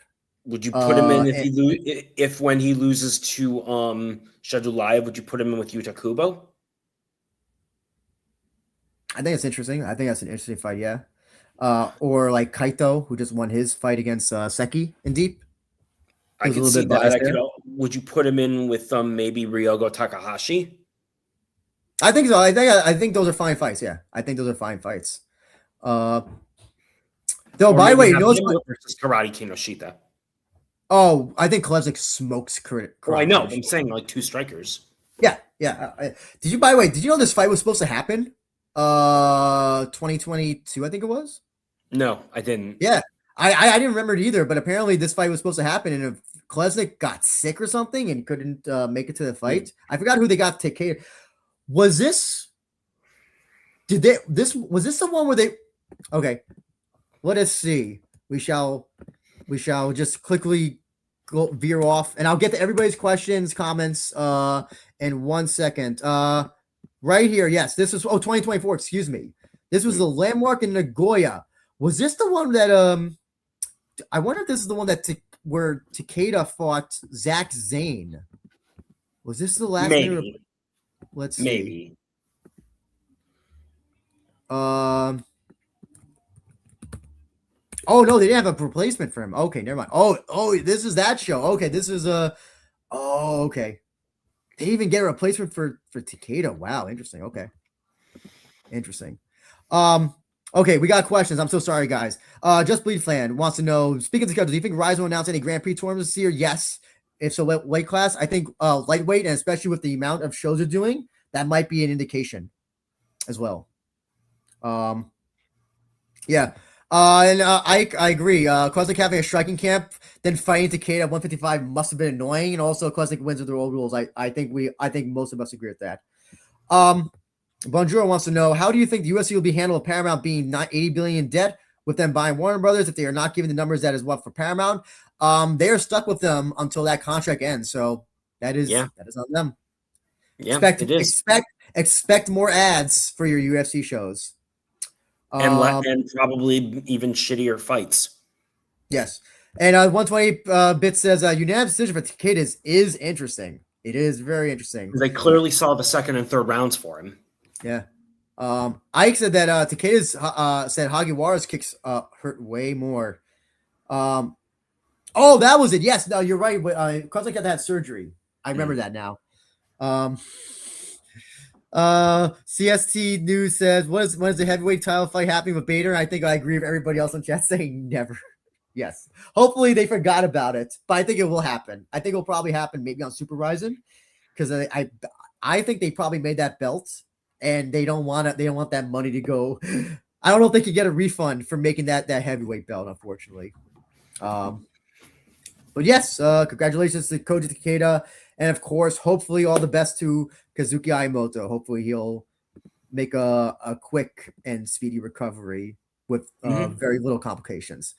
So next, this was certainly a fight.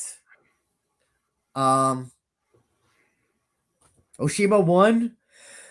I got really nothing about to say it. Anything else to say? Under the old rules, I think Kate Lotus wins. If Kate, yes, or at least again split decision. Saori Oshima didn't do a damn thing. I rewatched this fight. I didn't do it 49 times like Luke Thomas did, but I think I counted maybe under 50 significant strikes that. Why wasn't this fight restarted multiple times? I was baffled by that. I honestly don't know. I guess the referee thought Oshima was working enough. And also, here's the thing: if Oshima's not doing anything and bottom player's not doing anything, then you could restart it. But if she's doing the strikes from the bottom, you really can't. Yeah, she's doing she's offensively being offensive on the bottom. You don't really want to give up that position. Well, it was offensively offensive to watch. Oh yes. Yeah, I mean, I guess first round Oshima. Second round Oshima. Third round. I'm sorry. I'm an idiot. No. First round Lotus. Second round maybe Oshima or at least a draw. So I'll say that because here's the thing. Remember Oshima almost had that arm lock. She had like that arm lock from half guard. Yeah. And you can maybe say, okay, she's attempting to finish. But Lotus is still giving strikes, so maybe a draw if you want to go that route. And then I think third round, I think that's a clear Oshima. Oh no, sorry, Lotus win. See, I had it round 1 and 2 for Oshima, round 3 for Lotus. Yeah. See, these are the base we will have for fights that go decision, and it's going to happen a lot more now. It's going to happen. It's going to be a lot more Koji Takeda friendly, type of fights. They gave wrestlers a lifeline. Yeah.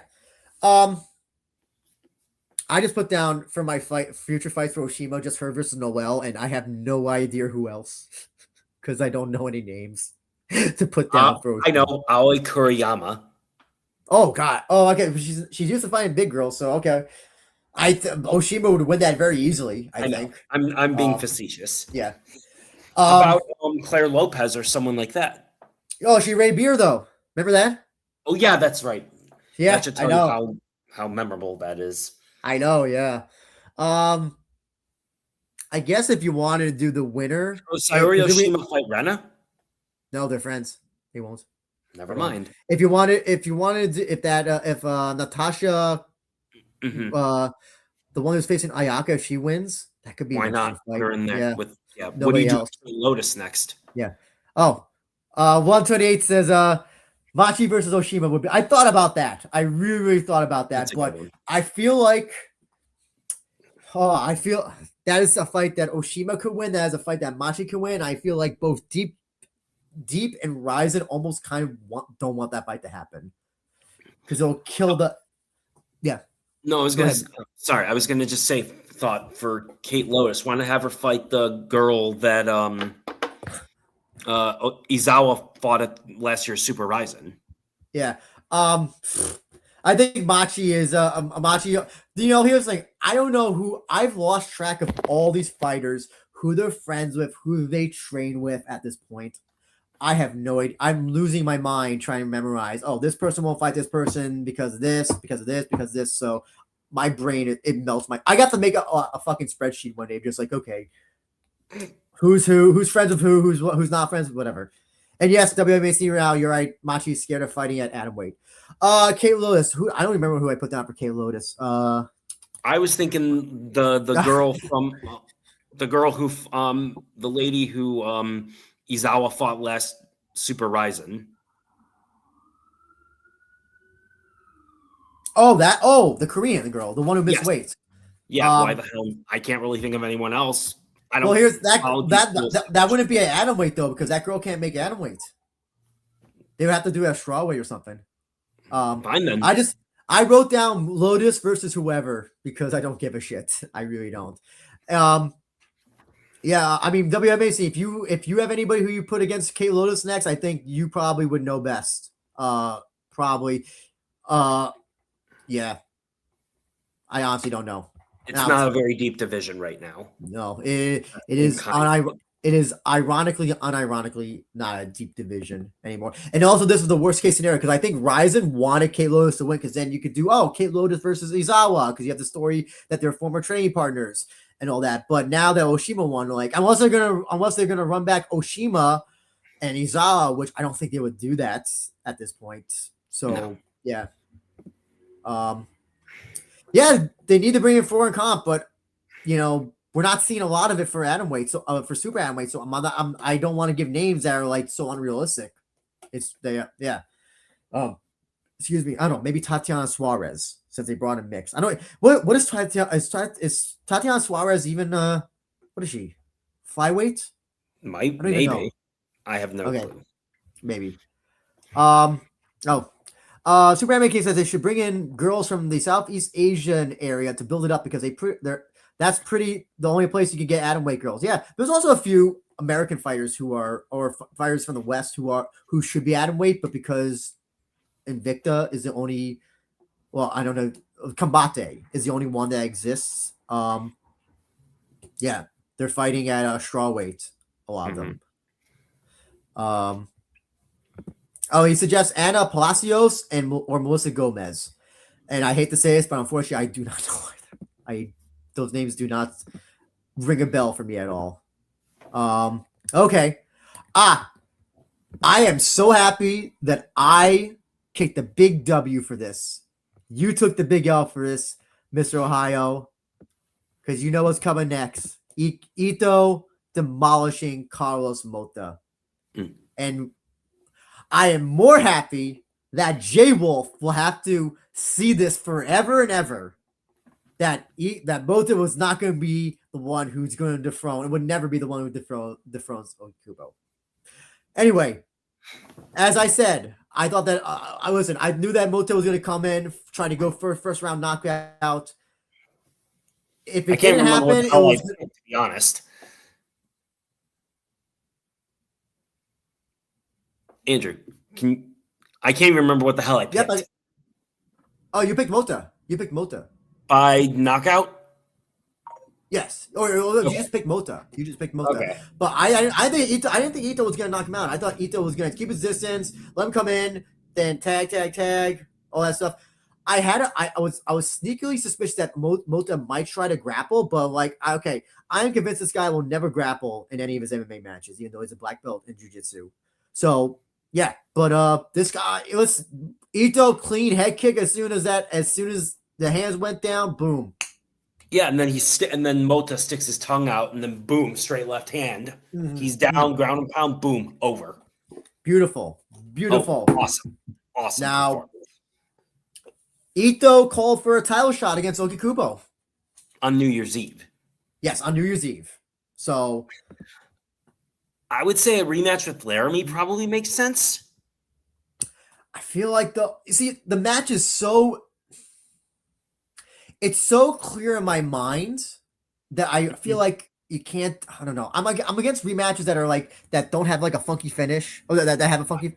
If a match has a funky, but I remember that fight pretty well. So I think it's too early. I don't know. What does everybody think about that rematch? Ito versus Laramie.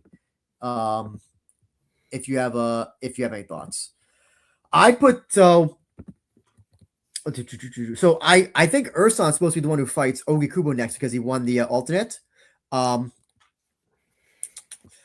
was going to say if a fight in between, because also this guy's a compulsive gambler, he's going to need money, probably already. I was going to say you can maybe do him versus Dodson. If Dodson is still able to come to Rizin as a nice little in-between fight. It's a risky fight. It kind of is a risky fight if Dodson chooses to wrestle and grapple. But I think Ito is a much faster and striker. And so that's the one thing. That's the one thing I would be worried about. you're not going to keep him on ice until New Year's Eve. I know that's thing. But also that also brings into a question. So if they do the Nagoya, if they do any more shows in Nagoya, which I'm probably sure they're going to put besides New Year's Eve, you're going to want to bring him to that because that's where he's from. He's from the Nagoya area. So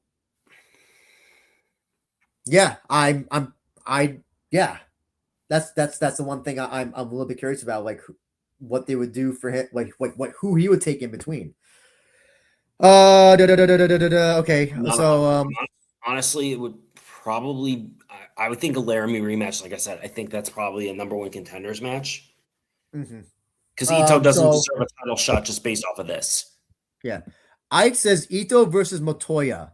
I can see that. That is a very risky fight, though. That is very risky. You risk. He gets submitted. Think about.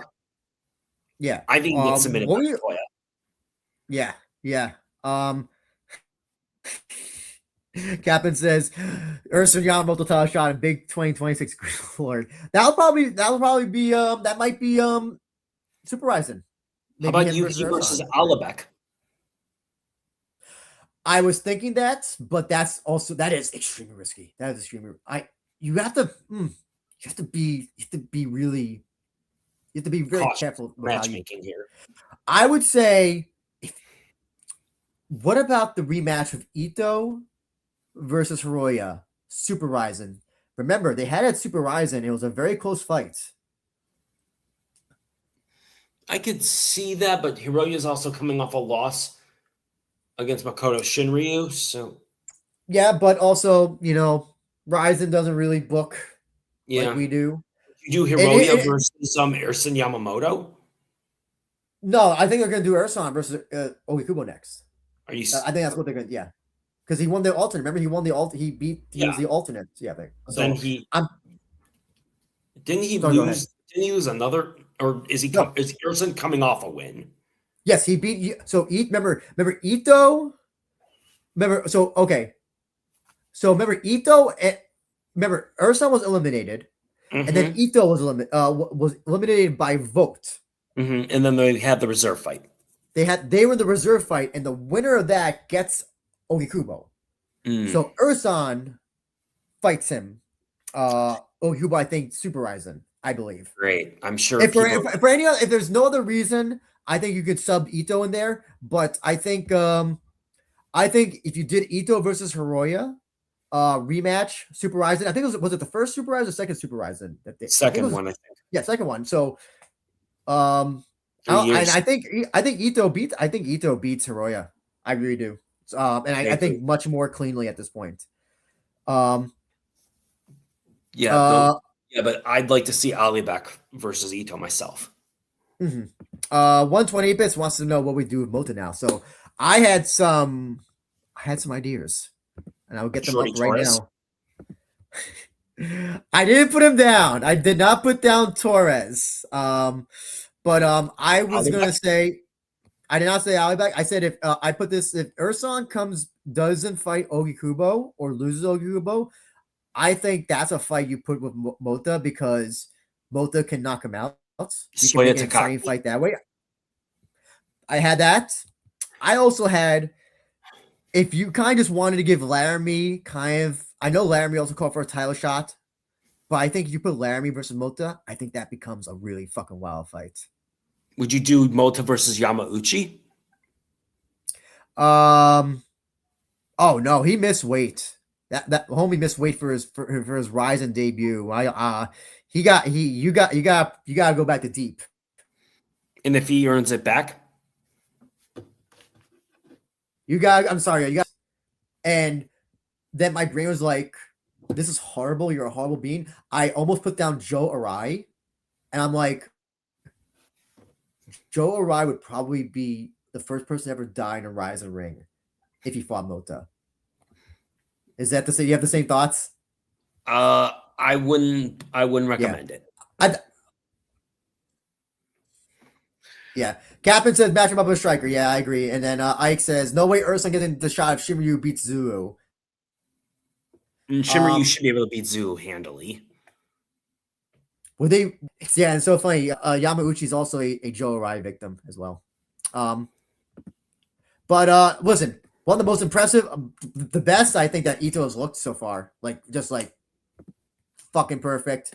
Yeah. And Against looking a quality forward. fighter. Yeah, yeah. LFA experience. LFA experience, you know, that's a common theme. We'll have LFA experience fighters do well in Rizin. You hear that, I hope you hear that, J Wolf. LFA experience. 128 it says Zulu versus Horiguchi is a mythical fighter. We're gonna get into Horiguchi later because Horiguchi's name came up later, and it's hilarious. But yes, okay. So Tokoro versus Kashimura. Man, I don't think was there even one strike thrown in this fight. Maybe a few on the ground. A few on the ground, but nothing that was like standing. No. As soon as I saw Toko get taken down and start to put up his guard, whatever, I was like, oh, they're gonna do some jujitsu. And then listen, you leave your neck open for Kashimura. Yeah. I told you when I trained him, he you'll think you're safe and then you're not safe. And yeah, got guillotine transition to the anaconda, and beautiful. Tokoro went out. I was really surprised Tokoro got caught by that. At least that quickly. That quickly, yeah. Tokoro has been submitted though, but I'm not surprised because I know Kashimura's grappling. And here's the thing. Kashimura is always the most dangerous in that first round. That first round is when you are most likely going to be subbed by him if you get subbed. As the rounds go on, you start to sweat, all that stuff. It becomes less and less risky. Still risk, but it's the first round is the most dangerous one for if you're facing Kashimura. Yeah. Any thoughts? I know it was against a 48-year-old, but it was still impressive how quickly he put those submissions on. Yeah, 128 bits. Kashimura celebrating like he won the belt. Weren't you a fan? You're a fan of his mustache as well, I think, right? You said you loved his mustache, I think, as well. Oh, that thing's awesome. His mustache. I told him he should. I told him he should get rid of that shit. No, it looks like it reminds me of Cesar Romero. Oh yeah, but like Japanese can't do mustaches, in my opinion. I can't. They don't do. Or Gomez Adams. Take your pick. Yeah, I mean, so I had some interesting names who Kashimura should face next. Who? I had Shoko Sato or Naoki Inoue. I could see those. I could definitely see those. Now, if he wants to fight a foreign fighter, like an American or what have you, who would you pick? A foreign fighter, you said? Mm-hmm. Yes. I don't think they'll put him up against a foreign fighter. I think they're gonna give him a big fight. They give him Tokoro for a reason. Building him up. Building him up. They put him against Yuma Yasui for a reason. It was a test of prospects, and he's the Goto fight as well was also a test as well. So Shoko Sato does make sense. Shoko Sato, especially based off that, does make sense. It does, and I think he's still. This is not like an easy fight. It's not an easy fight for either of them. I think so. I think it's a intriguing fight. But if you want new blood for the bantamweight division, if you wanted to just do him versus in a way, they do have some history by the way as well. And so I think that would be what's their history?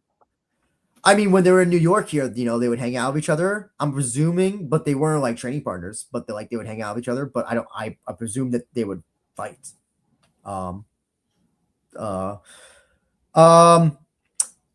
Tokoro says he wants to fight one more time. So I think it's fair that he does not get a striker.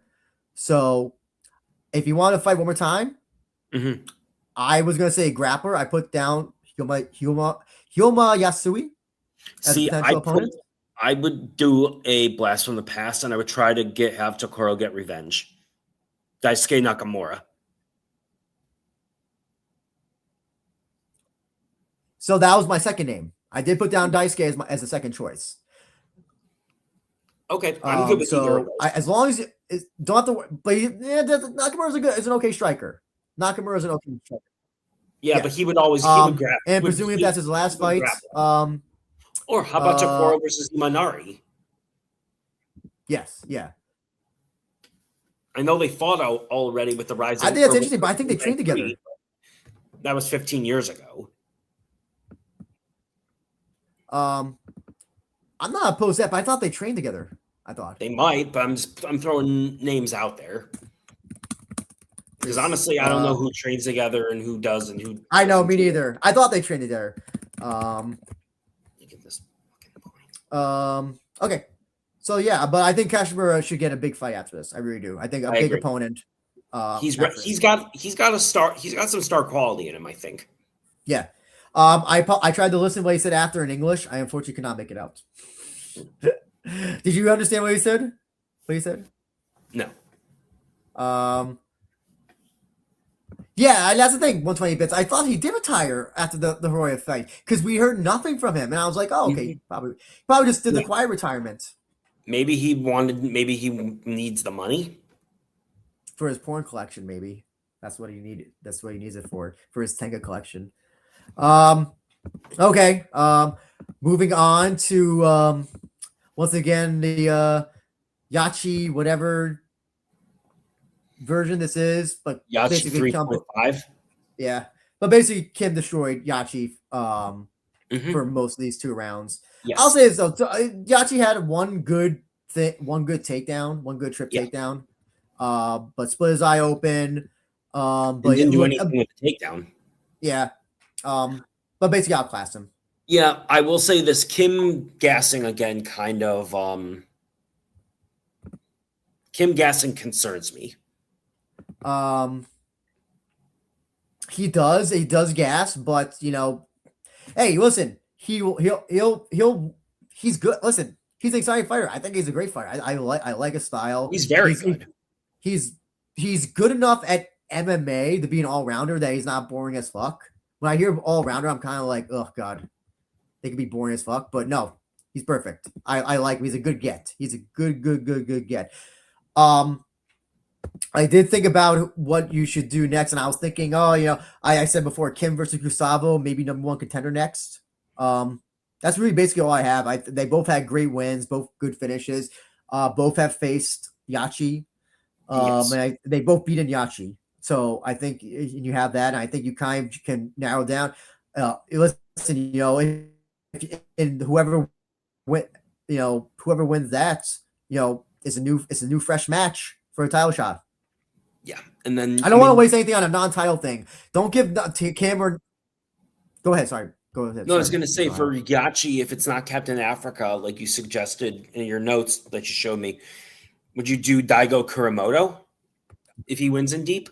Oh, he's too young. He's way too young for this. He'll get. Who didn't Kim face? Yes. But that was also almost over a year ago. So I'm curious. I don't think he's at that level yet. I think if you want to do him versus Yachi, that makes a little more sense. That's a winnable fight, but also a losable fight for him. What, Kuramoto? Yeah. I was saying Yachi. Captain says Yachi should face Maz Burnell. I didn't think about that, but that's not too bad. That's not that bad of a suggestion. I'll say that. Yes. By the way, how about Kim versus the winner of Tenya? And Tenya and Shumagazi. Yeah, isn't that at lightweight? Yes, that is at lightweight. But I think right now with Kim and Gustavo coming off really big wins, really important wins, and especially earlier in the year, I think they should capitalize more on that for the Nazimov title shot. Okay. I think. And then Chris Cushman said bloodbath fight. Yes, it was. There were 2 bloodbath fights. And actually there was about 2 or 3 bloodbath fights. Takeda Kolesnik, was that a bloodbath fight? To a point, but the other one was Shoko Sato Sweeney. Yeah. I was gonna say I have one name for Yachi, and that is Captain Africa. Whether he wins or loses his next fight. Yeah, or Maz Burnell. That's Those are the two fights. I have no. He's a lost cause, unfortunately. I don't think you're gonna keep that. Hopefully, they keep that Yogibo sponsorship, because once that's gone, I don't know what you do with Yachi. I don't know if Rizin will even book Yachi anymore. Okay, so now we'll talk about the big one, the big surprise one, the one I thought that was we would test dual bus system. Shoko Sato, John Sweeney. This was another bloodbath, by the way, as well.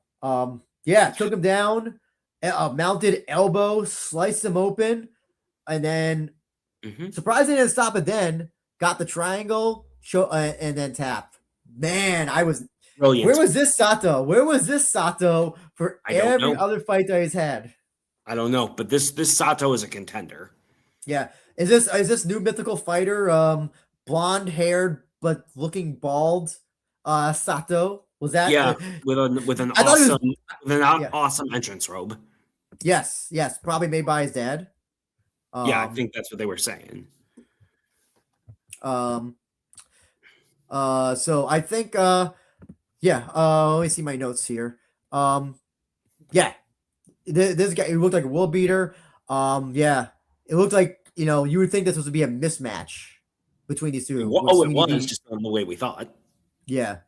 I think, like I said, Sato versus Kashimura is an interesting fight to make next. I 100% think that, and I think they should go that route.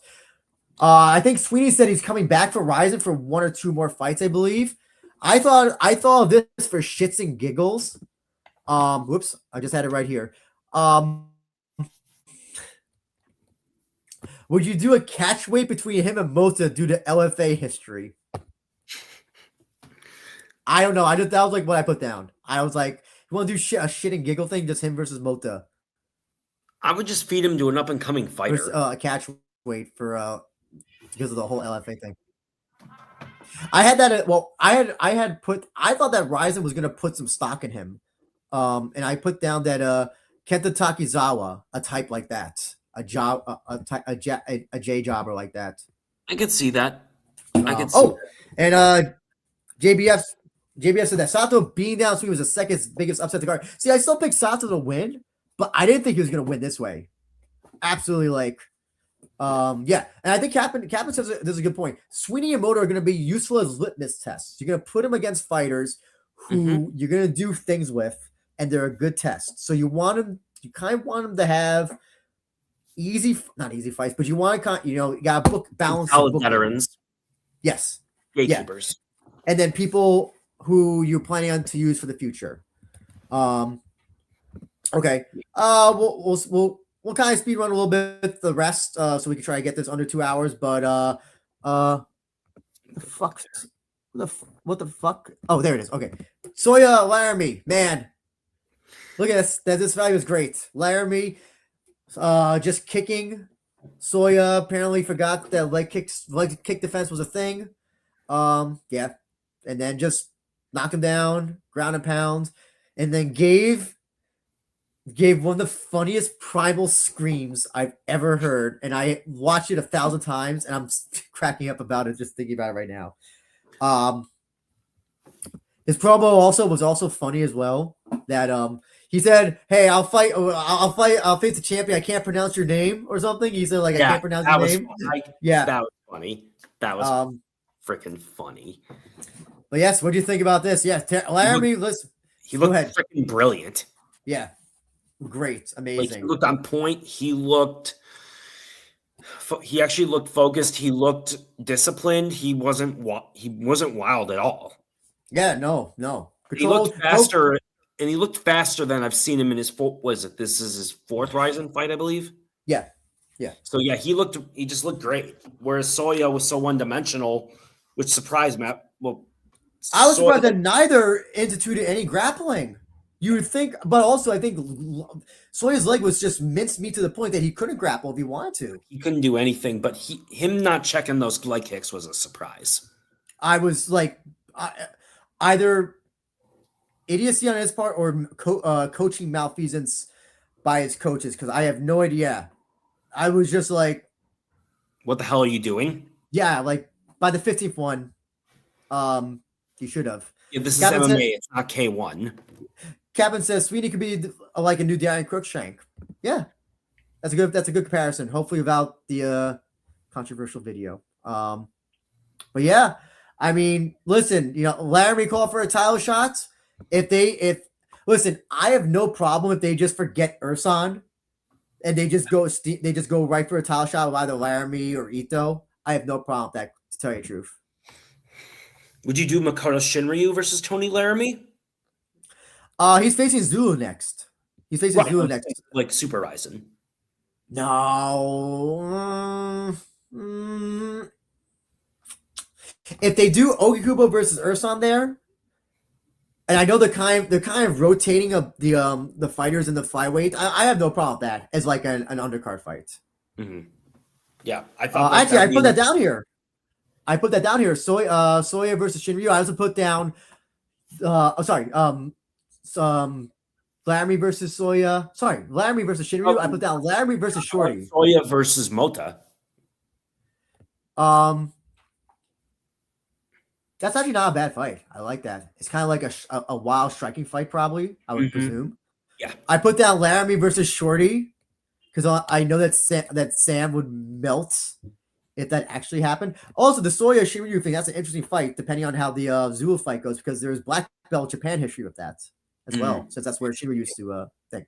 But yeah, this all depends. The fights next all depend on what they're going to do with Ogikubo next. If they do Ogikubo Ursan, then you can mix and match. If they just do Ogikubo versus Laramie, yeah, it's gonna be mix and match with those. Yeah. And let's see. Okay, probably I was like aghast by this fight. Jorai Jung Hyun Lee. I don't know why Arai just stood there and was just clinched. But Ty clinched the whole fucking fight. Yeah, and it wasn't even that it wasn't even that Lee was like throwing these powerful strikes, whatever. And actually, I will say Joe Rai looked good in the first round for like the first minute. He did. Yeah, and then then minutes, and then all of a sudden he just stopped moving. Yeah, just stood there like a punching bag. Yeah, he's made for strawweight, man. That kid is made for strawweight. And if I am him, I would tell Rizin, please give me a strawweight fight. I know you guys don't do it, but just call one of those strawweight guys, an Ochi or NOV. Call one of those guys and just give me a strawweight fight. Yeah. Oh, Captain says Arai needs to retire. He's taking enough damage. Did you see that? Also, people were lambasting Kenji Osawa. Why? They were like, he teaches his fighters no defense, and it's very dangerous and worrisome. They were saying that, yeah, if you do notice, a lot of his fighters tend to lose by that way. There's not a lot of defense, a lot of striking defense with those fighters. A lot of them get knocked out or knocked down. So there might be something to that. It might be an older school way of approaching striking, where it's kind of like dirty boxing. Is it dirty boxing or kind of, bring them in and then, that is dirty boxing. Yeah. I also think, I don't know if you think Arai should retire. He may have to, because he's just taken such a beating in these last couple of fights. He's not really been that I mean, the last two with Zulu and this, he wasn't really that competitive. What about Lee? I thought if he fought someone who was his size, he would have lost. Yes. Lee's also pretty small as well. Lee's also pretty small as well. Yeah, I think you put him in with maybe Shorty Torres or maybe the loser of Shinryu and Zulu. Can I say this? I say that Lee goes back and defends the Road SC title. I'm pretty sure that any sort of well-rounded MMA fighter beats him. I agree. 100%. I think he was that great. He also has one of the weirdest records, because he has like a weird record where like 3 of his fights don't count on Tapology. and then he somehow swindled his way to Road to UFC and got mauled there by Mark Climaco. Yeah, I don't think he's a good fighter. I really don't think he's that well of a. Yeah, I don't either. He's fought minimum. He's not fought good competition in Road FC. Captain says Lee versus Mota. I think Mota knocks him out. Mota, if they do that, I think Mota easily KOs him. Yeah. Super Anime King has a question. If Super Rise is going to be in August, then when do you think the Korean North American event show will be? I do not know if they're going to do North American. Yeah. If they do a show in Korea, I would guess it would probably be August, June, July. It would be after, maybe September, October. When was they had the the last one was in May, late May of last year. And they're doing Kobe in May, so it would have to be after. July in June, and then Hiroshima in July. Yeah, and I don't think a North American event's going to happen this year. I have heard nothing about that. I would have heard something. I think the dual must system is kind of a precursor to them wanting to do it to make it more friendly to the unified rules, North athletic commissions, all that stuff. So, but I don't think it's going to happen this year. There seems to be no indication that they're doing one. So maybe next year they'll do that. For Korea, I honestly don't know. It would again, like I said, it would have to be after Super Rise then. But okay, let's just quickly go into Noelle versus Bomi Lee. Noelle choked her out. Pretty much Bomi Lee, yeah, looked like nothing. Noelle did what she had to do. Noelle versus I think I said Oshima. Fine next. Bomi Lee. Would you put Noelle in with the winner of Hamasaki versus the Russian? I think that's I think that's okay, but I think that's still I think those two ladies are way above her league. You risk, and I know she's 17 and all that. She's still young, but you don't want to break too much confidence down of a fighter.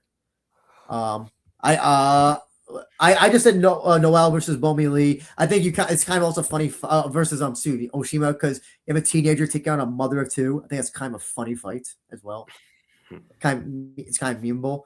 There's not many options though, sadly. I know, yeah. And then Bomi Lee, back to Road SC is what I say. Yeah. Back to her. In case if you're wondering though, Korea went 2-0, 2-1 against Japan. If you're keeping track for this fight, for this show. Before we go quickly, Mr. Ohio, what were your favorite finishes of the night? Akimoto's mix, Mota losing to Ito, and then the third one, Chikoro's Kashimura. Whoops, I just had my list. Okay, yeah, I picked Akimoto knockout TKO Patchy. I put Sato over Sweeney because I was not expecting the fight to go that way, and just how absolutely not brutal it was. And I picked Ito versus over Matoya, just how beautiful and clean and quick it was. The Kashimura one is good, but I expect him to get a finish in the first round if he was going to get one. That surprised me. Yeah. What do you think about? Now this is interesting. I want to hear your thoughts. Favorite fight? Damn.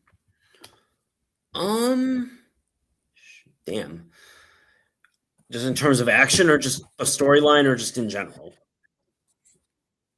However you put it. Whatever your lovely opinion judges a favorite fight. And the best fight, in my opinion, or favorite fight, I should say, was probably Akimoto, only because it's just Rizin has a legitimate superstar now, and also Gustavo Saku because of the storyline. Cushman said Sato, Akimoto, Gustavo, and I said Gustavo versus Taisei because it was an exciting fight and there was always that chance of that KO which happened, but also It was I think it was an exciting stand-up fight, to tell you the truth, and it wasn't so one-sided. I don't like if a fight's one-sided. I don't consider that like a good fight. It was pretty even. The history with Sakuraba and Vanderlei. Yes.